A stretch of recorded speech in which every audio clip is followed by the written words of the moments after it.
ከሳምንት በፊት እስራኤል በሌሊት ጥቃት በመፈጸም የጀመረችው ግጭት በቀላሉ የሚቋጭ አይመስልም። ሁለተኛ ሳምንቱን የያዘው የሁለቱ ሀገራት አገር አቋራጭ መጠቃቃት ጋብ ሳይል ቀጥሏል። እስራኤል ከመጀመሪያው የኒውክሌር ማዕከላትንና ወታደራዊ ተቋማትን ኢላማ በማድረግ ጥቃት እንደምትፈጽም ስትገልጽ፣ ኢራንም በረጅም ርቀት ሚሳኤሎችና ድሮኖች በእስራኤል ላይ የአጸፋ ጥቃት እያካሄደች ነው። እስራኤል ከመሬት በታች የሚገኙ የኢራን የኒውክሌር ተቋማትን ለማውደም የአሜሪካንን ድጋፍ ስትጠይቅ ቆይታ እሁድ ማለዳ ላይ አሜሪካ ኢራን ውስጥ ጥቃት በመፈጸም ከእስራኤል ጎን መቆሟን በይፋ አሳውቃለች።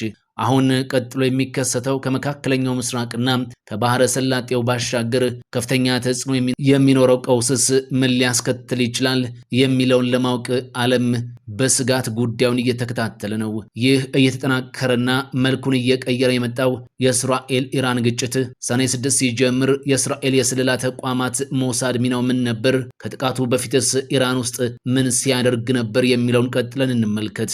የኢራን ህዝብ 90 ሚሊዮን ነው። የእስራኤል ህዝብ 10 ሚሊዮን አይሞላም። በቆዳ ስፋትም እንዲሁ ናቸው። በወታደራዊ አቅም ምናልባት ተመጣጣኝ ሊባሉ ይችላሉ። ያልተመጣጠኑት ግን በስለላ ነው። ሞሳድ ልቆ ተገኝቷል። ዱካ የለውም፣ ጥላ የለውም። ከኢራን ሳይንቲስቶች ጋር አብሮ ይራመዳል፣ ግን አይጨበጥም። ከኢራን ጀነራሎች ጋር አብሮ ይታደማል፣ ግን አይተኮስበትም። ለኢራኖች መንፈስ ሆኖባቸዋል። አንዳንድ የኢራን ከፍተኛ ባለስልጣናት የሌላቸው መረጃ ሞሳድ ሊኖረው ይችላል። ሞሳዶች የጦርነቱ መባቻ ላይ ወይም የግጭቱ ዋዜማ አይደለም የገቡት፣ ኢራን ነው የከረሙት። ሰርገው ገቡ የሚለው አገላለጽም ልክ የሚሆነው በከፊል ነው። ምክንያቱም ሞሳድ ዜግነት አለው እንዴ? የአገሬው ሰው መልምሎ ነው የራሱ የሚያደርገው? ምናልባት የአንድ ሀገር ምክትል መከላከያ ሚኒስትር የሞሳድ መኮንን ሊሆን ይችላል። ምናልባት የኢራን ከፍተኛ የደህንነት ኃላፊ የሞሳድ ተከፋይ ሊሆን ይችላል። ሚስጥሩ የሚወጣው ከዓመታት በኋላ ነው። ተቀብሮም ሊቀርም ይችላል። የሞሳድ ሰላዮች ኢራን በስቅላት ቀጥታ የምትጨርሳቸው አይደሉም። ረቂቆች ናቸው። በሮቦት ይታገዛሉ። ከእስራኤልም ከለላ ያገኛሉ። በቴህራን ታላቅ ሳይንቲስት በጠራራ ፀሐይ መኪና መንገድ ላይ ተገድሎ ሊገኝ ይችላል። ገድሎ የሚሸሽ የሞሳድ ሰላይ ግን አይታይም። ድምፅም ጠረንም ዱካም የለም። ታዲያ ይህንን ምን ይሉታል? የሐማሱ የፖለቲካ መሪ እስማኤል ሃኒዬ ለእርሱ በተዘጋጀለት ዘወትር በሚያርፍበት ጥበቃው በተጠናከረበት እንግዳ ማረፊያ ውስጥ ሳለ ነበር ቴህራን ውስጥ የተገደለው። ማን ገደለው? ዛሬም እንቆቅልሽ ነው። እሱን ጨምሮ ጉምቱ የኢራን ሳይንቲስቶች ከዚህ ቀደም በተጠና መንገድ በሞሳድ ተገድለዋል። ሞሳድ ቤቱ ቴል አቪቭ አይደለም፣ ቤቱ ቴህራን ነው። የሞሳድ መናኸሪያም ከቴል አቪቭ ይልቅ ቴህራን ነው። ኢራን የሞሳድ ዋና መስሪያ ቤት በቴል አቪቭ ከምትደበድብ ራሷን ብትደበድብ ጉያዋን ብታጽዳ ይሻላል ነበር የተባለው ለዚያም ይሆናል። ለመሆኑ ሞሳዶች በዚህ ግጭት የመጀመሪያ ቀናት ምን አሳኩም? በአጭር ቀናት አስገራሚ ስራ ሰርቷል። ጥበባቸው ሲታይ ደራሲ ማሞ ውድነህ አላጋነኑም ያስብላል። በሁለት ቀን ደርዘን የኒውክሌር ሳይንቲስትና ሌላ 2 ደርዘን ጀነራል መግደል የትኛውም አገር የሚያሳካው ነገር አይደለም። በዓለም ጦርነቶች እንኳ ተሰምቶ አያውቅም። የሞሳድ የስለላ መኮንኖች 2 ቁልፍ ተልእኮ ነበር የተሰጣቸው። የኒውክሌርና ሚሳኤል ቀጠናዎችን መሰለል አንዱ ነው። የኢራን ከፍተኛ ወታደራዊና የኒውክሌር ሳይንቲስቶችን ማምከን ሌላው ተልእኮ ነው። ሁለቱም ተሳክቶላቸዋል። ኔትናሁ እንዳመኑት የኢራንን የኒውክሌርና የሚሳኤል ፕሮግራሞችን አፈር ለማድረግ የወራት ዝግጅት ተደርጓል። ሰፊ ልምምድ ሲደረጉ ነበር። በተለይም በመጨረሻዎቹ ሳምንታት ዝግጅቱ ወደ ከፍተኛ ደረጃ አድጎ ነበር። የሚጠበቀው ፕሬዝዳንት ዶናልድ ትራምፕ እስኪፈቅዱት ብቻ ነበር። ትራምፕ ኢራንን በ60 ቀናት ስምምነት ካልደረሳችሁ ውርድ ከራሴ ሲሉ ቆይቷል። 61ኛው ቀን ኔትናሁ የልባቸው ሳይደርስ አልቀረም። የቋመጡለትን ነገር ለማሳካት ከፍተኛ ጉጉት ነበራቸው። ኢራን ምናልባት ስምምነት ላይ ከደረሰች ትራምፕን ማሳመን ፈተና የሆንባቸው ነበር። ኢራን በዚህ ጊዜም 6ኛውን ዙር ድርድር ለማድረግ ዝግጅት ላይ ነበረች። የኢራን አመራር በፍጹም በኦማን የሚደረገው ድርድር ሳይለይለት ኔትናሁ ይደፍረናል አላለም። ከፍተኛ መዘናጋት ነበር። ከአያቶላህ ጀምሮ አማካሪዎቻቸውን ጨምሮ።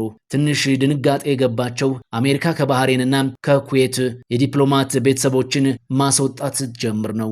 አሜሪካና እስራኤል በነጋታው ኢራን ላይ ስለሚደርሰው መብረቃዊ ጥቃት ሁሉን ጨርሰው ነበር። የእስራኤል ፓይለቶችና ሰላዮች በጥንቃቄ ያደረጉት ዝግጅትና ለወራት የዘለቀው ልምምድ ፍሬ አፈራ። ኢራን ምንም ምልክት ማየት ያልቻለችውም ለዚሁ ነው። በመጨረሻው ሰዓት ታዲያ የኢራን ከፍተኛ ጀነራሎች እስራኤል ጥቃት ልትሰነዝር ትችላለች የሚለው ነገር አሳስቧቸው ስብሰባ ጠሩ። የኢስላማዊ አብዮታዊ ዘብ የአየር ኃይሎች ጀነራሎች ናቸው። ሁልጊዜም እንደሚያደርጉት የእስራኤል ነገር አይታወቅም ብለው ከመሬት ስር በተዘጋጀ የምድር ቤት መሰብሰቢያ አዳራሻቸው ገቡ። ሞሳድ ግን ይህንን ያውቅ ነበር። ቁልፍ ስብሰባዎች እዚህ ምድር ቤት እንደሚደረጉ መረጃ ነበረው። ሁሉም ኮማንደሮች በአንድ ጊዜ ተገደሉ።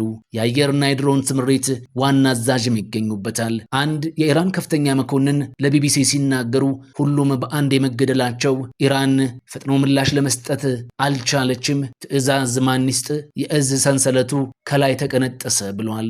እነዚህ ጀነራሎች በአንድ የምድር ቤት ቢሮ ለስብሰባ በተቀመጡበት መገደላቸው ነው ልዩ የሚያደርገው። ሌሎች ኮማንደሮች ደግሞ በቤታቸው ተገድለዋል። ከቤተሰቦቻቸው ጋር አገር ሰላም ብለው በተኙበት ተገድለዋል። የኢራን አብዮታዊ ዘብ ዋና አዛዥ፣ የኢራን የአስቸኳይ ጊዜ ወታደራዊ አዛዥ እንዲሁም የእነዚህ ማዘዣ ዋና መስሪያ ቤቶች ሁሉ በተቀናጀ ሁኔታ ከጥቅም ውጭ ተደርጓል። ከዚህ በኋላ ዋናው ተልእኮ የኢራንን የአየር መቃወሚያና ራዳር ማምከን ነበር። የእስራኤል ስለላ መስሪያ ቤት እነዚህ መቃወሚያዎች የት እንደሚገኙ አጥንቶ ጨርሷል። ይህ መረጃ ለእስራኤል አየር ኃይል ተላልፎ ተሰጠ። ገና ከመነሻው እንዳልነበር አደረጉት። በዚህ የተነሳ ነበር የእስራኤል መከላከያ በኢራን ሰማይ ላይ እንዳሻው መምነሽነሽ የቻለው። የእስራኤል አየር ኃይል ይህንን ዘመቻ በሚፈጽምበት ቅጽበት የእስራኤል ሰላዮች በሌላ ተግባር ተጠምደው ቆዩ። ይህም የባላስቲክ ሚሳኤል ማስተኮሻዎችን በጥንቃቄ ከጥቅም ውጭ ማድረግ ነበር። ይህን ለማሳካት በመቶዎች የሚቆጠሩ የሞሳድ መኮንኖች ግማሾቹ በኢራን ቀሪዎቹ በቴል አቪቭ ቢሮ የተቀናጀ ተሳትፎ አድርጓል። በዚህ ተግባር ላይ በተለይ ለሞሳድ የሚሰሩ ኢራናውያንን ብቻ የያዘች አንዲት የስለላ ቡድን ተሳትፋለች። በማዕከላዊ ኢራን አንዲት የሞሳድ ኮማንዶ ጓድ ራሷን አሰናዳች። በዚች ጓድ ስር የሚገኙ የሞሳድ ኮማንዶች ኢራን ውስጥ በራሳቸው የሚመሩ የጦር መሳሪያዎችን ከምድር ወደ አየር የሚወነጭፉ የኢራን ሚሳይሎች በተጠመዱባቸው ማስተኮሻዎች አቅራቢያ ተክለው ነበር። ሞሳድ ከዚህ ሌላ ወደ ኢራን አስርጎ ያስገባቸውና የርቀት መቆጣጠሪያ የተበጀላቸው ድሮኖችን ጠምዶ ሲጠባበቅ ነበር። ድሮኖቹ የገቡት ከዚህ ጦርነት በጣም ቀደም ብሎ ነው። ጊዜውን በትክክል ለመናገር ከጉዳዩ ስሱነት የተነሳ የእስራኤል የመረጃ ምንጮች ፈቃደኞች አይደሉም። እነዚህን ድሮኖች ያጠመደበት መለስተኛ የእዝ ጣቢያም ከፍቶ ነበር። አሜሪካ ሰራሽ ጀቶች ከዚህ ማዘዣ እየታገዙ በቀላሉ ኢላማቸውን መምታት ቻሉ። ከሰማይ ተመተን እንጣላለን የሚል ስጋት ሽው ሳይልባቸው ማለት ነው። የኢራን አብዛኞቹ የአየር መቃወሚያዎች የተመቱት በጥቅምቱ ጥቃት ጊዜ ነው፣ በረጅም ርቀት ተምዘግዛጊ ሚሳኤሎች አማካኝነት። የኢራን ኤስ-300 ሚሳኤል ስርዓት ከጥቅም ውጭ የተደረገው ያኔ ነው። በቅርብ ቀናት የእስራኤል አየር ኃይል ትኩረት ያደረገው ከመሬት በሚተከሉ ራዳርና ማስተኮሻ ላውንቸርስ ላይ ነው። ጥቃቱ ከመጀመሩ ቀደም ብሎ እስራኤል ይህን ስርዓት ሽባ የሚያደርጉ የስለላ መኮንኖች አሰናድታ ነበር። የሞሳድ መኮንኖች የተቀረውን የኢራን የሚሳኤል ስርዓት ለማፍረክረክ ቀደም ብለው አስርገው ያስገቧቸው ድሮኖችን በጥቅም ላይ አውሏል። እስራኤል ጥቃት ስትጀምር ድሮኖቿ ስራቸውን እንዲጀምሩና ቴህራን አቅራቢያ ኤስፋጃባድ ወታደራዊ ጦር ሰፈር ወደሚገኙት ከምድር ወደ ምድር የሚወነጨፉ ሚሳኤሎች ወደ ተጠመዱባቸው ማስተኮሻዎች መወርወር ጀመሩ።